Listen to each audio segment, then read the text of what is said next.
Alô, alô, tudo bem? Seja bem-vindo. Olha aí o nosso canal com mais uma novidade. Agora, uma playlist para atender a disciplina de Ciências Morfofuncionais do Sistema Digestório, Endócrino e Renal. E hoje a gente vai trabalhar primeiramente com um sistema excretor, que pega toda a parte da anatomia e fisiologia dos rins, ureteres, bexiga, uretra e assim por diante. A gente vai trabalhar aqui nessa unidade toda a parte anatômica e fisiológica ligada ao sistema excretor humano. Lembrando que é uma playlist para dar suporte à disciplina de graduação de cursos da saúde. Vamos lá, tudo pronto? Caneta e papel na mão para começar a anotação. E a gente introduz esse assunto comentando um pouco como esse sistema é formado ao longo da formação do embrião. Então, o início da formação do sistema excretor dá-se ali pela 3ª semana de gestação, quando nós temos ali, a partir do desenvolvimento da mesoderme intermediária, lembrando o que seria essa mesoderme. Quando a gente pega para estudar embriologia, não é o foco da aula, mas vamos dar uma recapitulada rápida. Eu tenho ali a formação de 3 folhetos embrionários distintos. O endoderme, de dentro para fora, tá pessoal? Endoderme, o mesoderme e o ectoderme. Tenta imaginar, para quem ainda não vislumbrou isso aí, tenta imaginar dividir o seu corpo em 3 camadas. E vamos sugerir o seguinte, que eu teria ali a pele na primeira camada externa, musculatura, ossos e algumas estruturas na parte do meio e toda a parte visceral na parte interna. E lembrando, inclusive, do revestimento interno do nosso corpo. À medida que a gente avança sobre o sistema, vocês vão perceber que é bem nítida essa divisão quando começamos a distinguir, a identificar tanto os tecidos quanto os sistemas que agem no nosso corpo. E o desenvolvimento dos rins, eles vão poder ser descritos da seguinte forma. Forma ali uma estrutura inicial, os pronéfros, que vão auxiliando no trabalho de geração e gerenciamento dos metabólitos. Essas estruturas se degeneram. Então inicia a formação dos mesonéfros, que vão continuar esse gerenciamento de excretas, mas que vão desaparecer.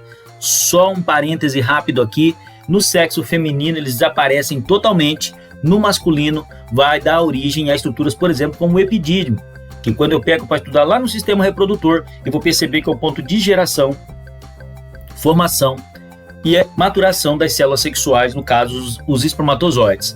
Depois sim teremos então a formação dos metanéfros, que vão seguir promovendo a retirada e gerenciamento dos metabólitos da corrente sanguínea, e é justamente essa estrutura que vai originar o rim como a gente conhece. Então eles vão, a partir dali, ser formados dos metanéfros e começa-se então a produção de urina a partir da 6ª semana de gestação. Então, só para a gente entender, o feto vai recebendo nutrição materna via cordão umbilical, as células vão utilizando todos os nutrientes que vão chegando, mas lembra sempre, pessoal, célula não é 100% eficiente, portanto, à medida que usa uma parte do material para a sua nutrição, uma outra parte vai sendo gerada como resultado, dada a característica de não conseguir aproveitar tudo. Então vai ser sempre assim, sempre que eu me alimentar, eu vou gerar resíduo, porque as células não são 100% eficientes. E deixa eu lembrar um negócio rápido para vocês aqui, ó, não esquece. Quando eu falo em sistema excretor, e eu vou simplificar bem aqui, eu estou falando da formação da urina, do xixi. E aí a urina, lembra, é tudo que foi na célula e a célula não aproveitou. Não vai confundir dizendo que fezes vem do sistema excretor. Tudo bem, fezes são sim excreção, mas é do sistema digestório. Tenta imaginar para a gente entender melhor. Fezes nunca foram nas células. A urina, ela esteve na célula como nutriente, não foi aproveitada, e aí gerou-se a urina. E aí a função do rim, então, promover essa retirada. Aqui temos uma imagem que nos permite fazer uma comparação entre o sistema urinário masculino e feminino, e a gente percebe que as diferenças são bem pequenas. Aliás, teremos aí a presença dos 2 rins, eu vou falar daqui a pouquinho melhor dos rins para vocês. Então temos aqui 2 rins, ó, tá? No sexo feminino e no masculino, posicionamento bem semelhante. Os rins vão se ligar aos ureteres, depois se ligam à bexiga. A diferença que eu tenho agora é a presença do útero, por exemplo, no feminino, que eventualmente, lembrando, isso aqui é sistema reprodutor, que eventualmente, num caso de gestação, o útero vai pressionar a bexiga feminina limitando a capacidade de armazenamento. Então é comum a gente ter, né, uma mudança de hábito, uma mudança do comportamento de mulheres gestantes, como as idas mais frequentes ao banheiro. Um dos motivos é que o útero, uma vez preenchido por um embrião, passa a pressionar a bexiga, diminuindo ali a sua capacidade de armazenamento. Daqui a pouco a gente vai mostrar para vocês como é que a bexiga vai avisar quando está cheia. Um aviso que eu vou preparar uma aula só disso, comunicação do sistema urinário com o sistema nervoso. E uma outra diferença também é que a uretra masculina tende a ser maior do que a feminina. A uretra feminina ela já se abre para a cavidade vaginal e funcionalmente ou fisiologicamente atua somente no sistema excretor, no sistema urinário. Já a uretra masculina, ela vai ali, as literaturas trazem até em torno de 16 centímetros, mais ou menos do tamanho médio, porque ela se projeta para essa região intrapeniana, ela vai para dentro do pênis, se projeta para fora da cavidade abdominal, e aí a gente tem então a participação da uretra masculina tanto no sistema excretor quanto no sistema reprodutor. Não esquece, pessoal, que é por ali que também serão conduzidos, né, toda a parte do sêmen ali, células sexuais e líquidos seminais. Então tá aí uma explicação rápida, um comparativo rápido entre o sistema urinário masculino e feminino, e a gente pode então passar para cada um desses órgãos de maneira mais detalhada. Passe slide, anatomia e posição. Dá uma olhadinha nessa imagem aí. Eu tenho aqui agora a presença dos rins, dá uma olhadinha nos rins, olha lá, destaque só neles agora. Vamos descrever esses rins agora. Eu tenho ali, ó, que são avermelhados, tem um formato de feijão, aliás, quando você está lendo um pouquinho sobre feijão, lá em botânica, quem já viu alguma disciplina de botânica, vai ouvir falar que eles têm formato reniforme. E aqui a gente diz que o formato dele lembra o de um feijão. Aqui em cima nós teremos as glândulas suprarrenais e toda essa estrutura aqui, né, os chamados rins, eles estão posicionados ali acima da pelve, entre o peritônio, que é aquela camada que reveste toda a cavidade abdominal, e a parede do abdômen. Lembrando aqui, a gente fala posterior, por quê? Porque ele vai estar mais posicionado nas costas, entre a 11ª e a 12ª costela. Então, pensa bem, pessoal, o posicionamento é nessa região aqui, tá? Já entre a 11ª e 12ª costela, mas imagina o seu rim um pouquinho mais afastado para as costas, ou seja, mais na região dorsal do que na região ventral. Pegando um detalhe maior do rim agora, a gente pode demonstrar um corte igual a esse aí.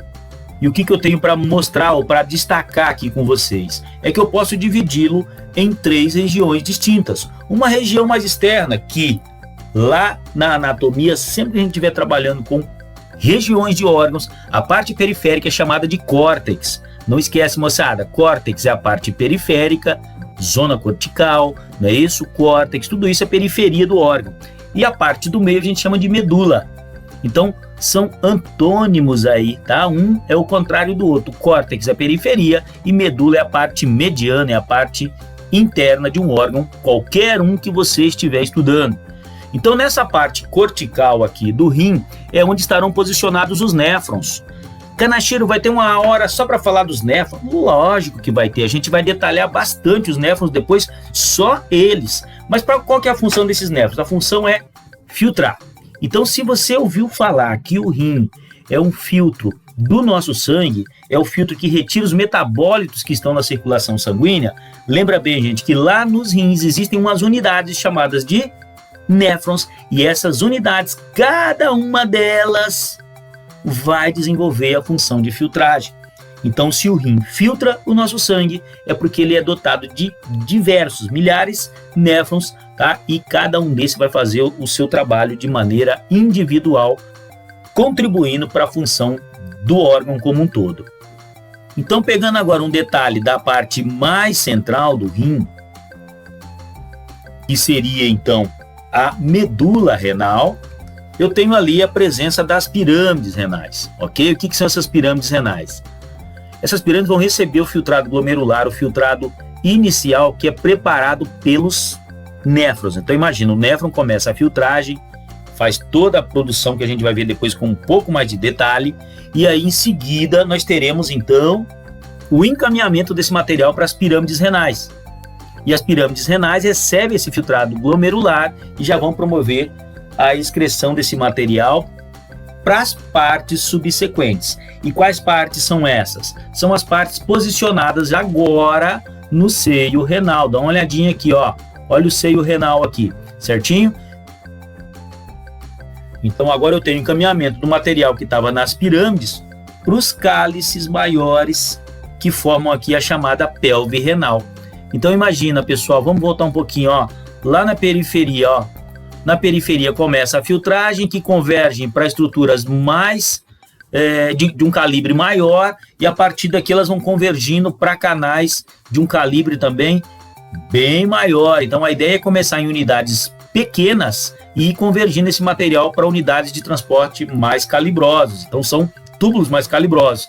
E a partir dali, então, esses cálices maiores que formam a pelve renal vão convergir para esse túbulo aqui, que é o ureter. Tem alguma dúvida dessa parte? Posta aí embaixo, coloca aí que eu venho respondendo para vocês. Não passa com dúvida. E aí, já que nós tocamos nos ureteres, vamos falar um pouquinho com mais detalhe deles. Nessa visão geral agora do sistema urinário, olha os rins aqui, pessoal, olha os ureteres aqui, e aí o encaminhamento para bexiga, tudo bem? Então vamos dar uma olhadinha o que a gente tem para dizer sobre isso aqui.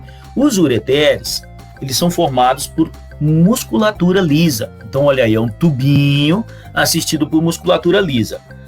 Deixa um pouquinho o sistema urinário de lado e vamos falar um pouco do sistema muscular. Nós temos 3 tipos principais de músculos, são eles o liso, o estriado esquelético e o estriado cardíaco. Qual é a característica do músculo liso? A possibilidade de atender a contrações involuntárias e em geral rítmicas. Isso vai dar, por exemplo, pessoal, a possibilidade de movimentação peristáltica. Então a peristalse ou movimento constante, movimento em ondas dessa musculatura, permite o transporte constante de urina nesse caso. Só um exemplo interessante é que eu posso encontrar musculatura lisa trabalhando com peristalse lá no aparelho digestório, lá no intestino, ou melhor, no trato digestório como um todo, desde o esôfago, estômago, intestino, vai ter sempre musculatura lisa para auxiliar tanto no transporte do bolo alimentar, que é na primeira etapa, quanto no bolo fecal, na parte final. Então, lembra aí, anota aí, no ureter tem musculatura lisa visceral, ou seja, meu sistema nervoso involuntário vai comandar o trabalho desse músculo. Eles vão originar lá na pelve renal, como a gente comentou, e vão interligar o rim à bexiga, que a gente vai ver daqui a pouquinho, tanto a parte anatômica quanto a função da bexiga. Posso dividi-la em região abdominal e região pélvica. Então, seguindo agora, nós teremos aí um comentário sobre a bexiga. Imagine seres primitivos, por exemplo, se você pegar para estudar lá na zoologia, você vai ver alguns animais, como por exemplo a planária, os próprios nemateumintos. Esses animais não têm uma bolsa de reserva de excretas nitrogenadas. Então, à medida que as excretas vão sendo geradas, elas vão sendo lançadas. Então, dentro da questão evolutiva, o ser humano, né, ou melhor, os animais mais evoluídos, dos vertebrados em diante, você já tem aí a possibilidade de armazenar esse material. Então, armazena-se esse material e a evacuação vai se dar no momento em que o reservatório está cheio. E aí sim você não vai ter aquela liberação constante. Faz a geração da urina, armazena-se por um tempo e posteriormente evacua-se, né, todo o volume produzido num período só, ou num momento só. Então, lembrando que a bexiga ela está conectada, ela vai receber a urina via ureteres. Então, os ureteres, à medida que vão descendo ali, trazendo essa urina vai cair dentro da bexiga. Teremos ali algumas estruturas que vão funcionar como válvulas, alguns esfíncteres ureterais, que vão evitar o refluxo de urina da bexiga para o ureter. Então, uma vez caiu ali dentro, não volta mais. E aí, a bexiga vai ter, então, a possibilidade, né, anatômica e, consequentemente, vai cumprir com a sua função de encaminhar essa urina diretamente para a uretra. Agora, lembrando que essa retenção vai ser feita por esfíncteres uretrais, atenção, agora eu falei ureterais, esfíncteres ureterais, que não deixa a bexiga voltar. E agora estamos falando de esfínteres uretrais, ok? Um na uretra, outro nos ureteres. Daqui a pouquinho eu vou falar para vocês como funciona isso aqui com mais detalhe. Então a chegada da urina na bexiga vai se dar aqui, ó, pelos ureteres, e aí a descarga direta aqui no meato ureteral. Dá para ver aqui um detalhezinho, umas marcações dos ostilos ureterais aqui, que seria o ponto de entrada, de conexão desse desenho. É como se estivesse atrás aqui do nosso desenho, num plano posterior, ou seja, atrás da bexiga. E aí ele chegaria por esse ponto aqui. E aí aqui que nós teríamos então os esfínteres ureterais. À medida que a urina vai chegando, a bexiga vai enchendo, e quando chegar no seu máximo de armazenamento, então vai ser liberado na hora da evacuação, na hora da micção. Então, recapitulando o foco da nossa aula aqui, as diferenças básicas, então, na anatomia do aparelho urinário, do sistema urinário masculino e do feminino. Teremos os rins, que não aparecem aqui, aí eu tenho os ureteres, a bexiga, e aí a uretra. Não esquece, pessoal, uretra masculina maior que a uretra feminina. Uretra masculina participa tanto do aparelho urinário, do sistema excretor, do sistema urinário, quanto do sistema reprodutor, porque a uretra masculina tem a possibilidade de carreamento do sêmen, células sexuais, mais líquidos seminais. Ok, o foco hoje era anatomia do sistema urinário. Faz sua inscrição, ativa a subscrição, que assim que sair os próximos vídeos, enchimento da bexiga, comunicação da bexiga com o sistema nervoso, você vai receber um avisozinho aí. Então não esquece. E se gostou desse vídeo, deixa seu curtir aí para ajudar o canal a crescer e compartilha com seus colegas para que essa informação chegue a mais pessoas. Muito obrigado, pessoal. Até a próxima aula.